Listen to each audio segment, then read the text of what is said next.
you're going to be seeing this face on TV a lot more often. Yeah, like on Monstropolis' Most Wanted. You've been jealous of my good looks since the 4th grade, pal. This is not right. Monsters, Inc., which released in 2001, was a smashing success, transporting audiences to the world of Monstropolis, where the childhood tale of monsters under the bed met reality. And we were introduced to some monsters that weren't so scary after all. Except for Randall, I remember he traumatized me as a kid. The film brought in so much unique world building, with one of the biggest standouts on all fronts being its characters. Mike and Sully are instantly recognizable in every sense of the word, from their designs, personalities, and most of all, the bond they have with each other, and all of that wonderful dialogue in between. From the start of the film, you can tell these two have been in each other's lives for quite some time, though as events unfold, we see as career ambitions and beliefs bring change to the friendship they possess. Eventually, they end up growing in personal and professional ways, separately and then together, and that bond is further cemented. Right as the 2010s kicked off, it seemed as though Pixar had entered a new era, one which specifically targeted continuations to their incredibly successful films as big tentpole releases. Mind you, there were some original releases, 4 to be exact, though the other 7 films fall into that tentpole category. In 2010, we got first official word of Monsters, Inc. 2, with a release date set for November 2012. Little did we know this was not really the case, as the studio was set out to make their first and still their only prequel with Monsters University. Also, it would end up releasing 7 months later, but that's not the point. Sequel or prequel, fans were to expect more of our beloved duo nonetheless. Though with the university tacked on to the end, they surely didn't expect to see Mike and Sully's first interactions with one another take place in college, especially when taking into account that playful banter initiated in the first film. While the film starts with a young Michael in early elementary days, there is no Sully in sight. The first trailer even leads into the fact that this original line couldn't be true. I personally remember thinking way back when, maybe the 4th grade line is just thrown around as an everyday expression. It honestly wouldn't be uncommon in real life for a long-time friendship to poke such fun. Or maybe 4th grade means something different in this monster world. Perhaps it was their 4th year in university. Spoilers for Monsters University if you haven't seen it yet, I'll just drop that in here. But yeah, that last one wouldn't make much sense with the expulsion, though it seems like that was on the minds of the filmmakers at Pixar as well. So today we're going to be taking a look at how one line nearly rewrote Monsters University. So like I said, the dialogue in the first film did not go over the heads of those at Pixar, as director Dan Scanlon has stated he tried to make it work, since a young Mike and Sully is one of those ideas that seem to make it well into the storyboarding process, as we have a boarded deleted scene that captures the essence of another version of the film. There's even some more detailed concept artwork of a young Jimmy Sullivan, and he's a big ball of fur that surely would have been a plushy goldmine had they committed to this. This alternate opening sees Mike and Sully in the same class at Frighten University, though in some pieces of concept art it's called Sludge Falls. The students are picking teams for their own scaring-based team sport when the optimistic ball of energy that is Mike Wazowski enters the scene and makes his presence known to all. His unawareness to his classmates' disdain towards him is apparent to the viewer as he awaits which captain will draft him to their team, though Wazowski is not anyone's go-to choice. The start of the scene already shares a lot of similarities to the opening we're used to. While the location is quite different, there's some dialogue that transferred over almost word for word, which makes sense. This is Mike's story, and it seems like they really wanted to do a prequel centered around him wanting to be a scarer.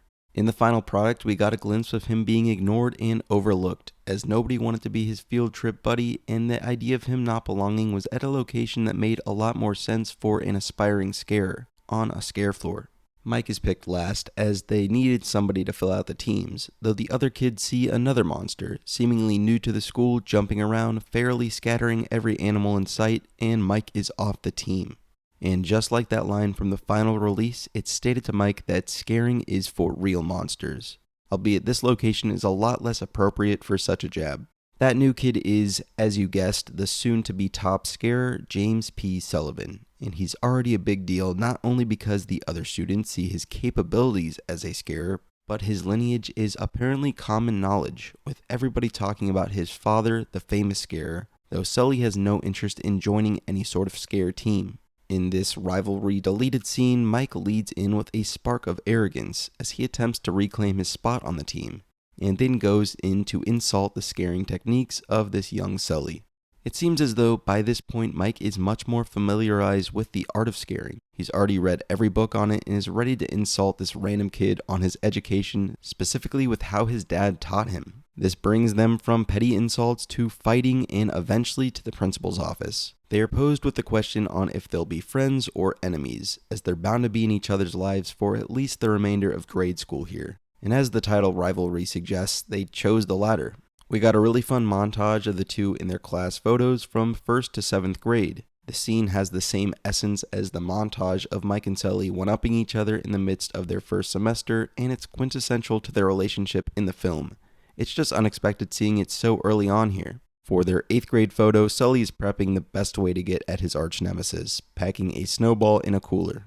I'm not sure if this is a reference, but it would be funny if this was supposed to call back to all the snowball throwing that goes on when they're banished in the first film.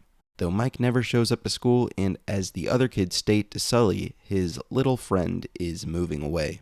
As he attempts to get that game, set, match in on his rival, Sully bikes over to see the Wazowskis packed up and leaving. They have one final stare down, though the bike and snowball aren't able to keep up. This is the end of the scene, and unlike the opening of the film we know, we've established 2 leads at this point. And what is essentially the first act of Monsters University has been condensed into just a few minutes for these characters. Now, instead of being complete strangers in their freshman year of college without any indication of one another's upbringing or family life, which becomes a turning point for their friendship in the completed version, this original concept would have showcased a much more vitriolic relationship, where they have a greater understanding of where each other's insecurities lie, at least had the remainder of the film stayed the same. And based on what I can see, it most likely would have. I love the scene in the film where Mike takes his struggling team who feel like they don't fit into Monsters Incorporated.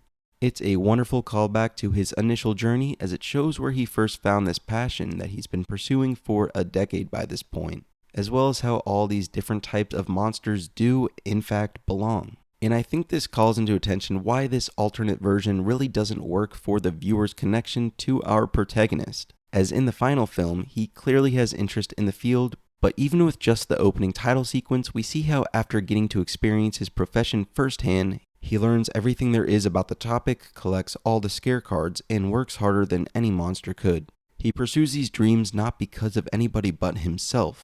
While in the rivalry scene, he already knows everything there is to know about scaring. As a first grader, he's read every book and nobody cares. So he has to prove himself to a monster that isn't even going at him. It seems like we're missing the prequel elements in the prequel, where we see Mike's desire to be a scarer. While Mike has always been shown with a degree of cynicism, it is jarring to see this young version of him, as he's traditionally been such a well-written character. Reworking this is probably the most important change this film went through in early development, at least in my opinion. As we, the audience, are able to look at this footage in hindsight, it would feel weird for them to reunite again, within the film's runtime only like 10 minutes after this prologue, now only 4 or 5 years older. This is part of the dilemma that Dan Scanlon talks about within the bonus features, this reintroduction just after the introduction. And as I was kind of talking about, we'd probably just be seeing them running through the same motions again and again, I fear.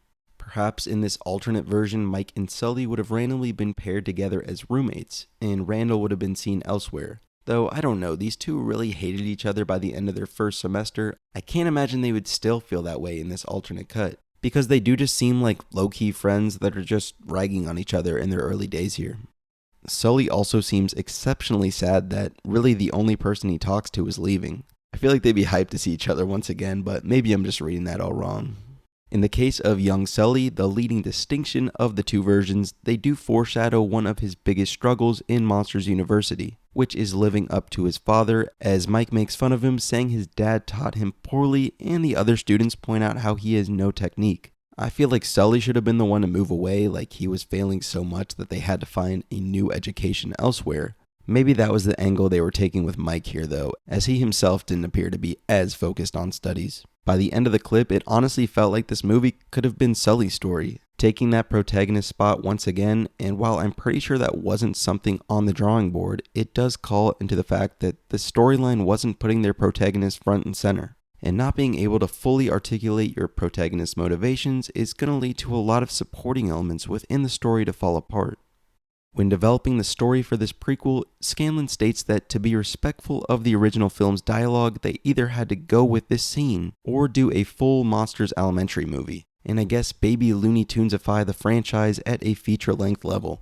From the existence of this rivalry scene, they opted for the former, though it was still getting in the way of a lot of the story that they wanted to tell, and thankfully John Lasseter and Pete Docter kinda gave the idea not to hold on to this one line. And I'm sure this was especially important to hear from Docter, obviously being the director of the original film. While there's surely some people upset that this supposedly destroys the Monsters Inc. timeline, there are way more people that actually resonate with the completed and finished product. In fact, more and more people do every year, and that's in part due to making those hard decisions. This wasn't the last time that the teams at Pixar went against some previously established source material, as without spoilers, the way they handled Zurg in Lightyear was a hot button issue. And hey, I gotta be true to myself here, the internet was wrong about this. I think it was a great source of character exploration. But even the Cars franchise going back and forth within the trilogy on what it wants to be has incited some discourse. But I'm really all in favor of films, even sequels, being able to be their own thing, as long as they aren't making drastic changes for no reason at all. Cars 3 doesn't say nothing in Cars 2 happened, as many like to think, rather it opts to just tell a separate story. And in the instance things do get changed, like in Monsters University, it really isn't enough to ruin either film in the franchise by any stretch of the imagination. While this scene was created in an effort to be respectful to the source material, in the end, ignoring this aspect of the original film helped them adapt these characters with the respect they deserved. That does it for the video today, everyone. Let me know what you think about this deleted scene we looked at today, and the overall idea of this line being ignored for the prequel. I know many are sure to have differing opinions on this. Please subscribe and like if you enjoyed this, and give me any ideas for videos or topics you'd like to see me cover in the future. And as always, I'll see you in the next one. Goodbye.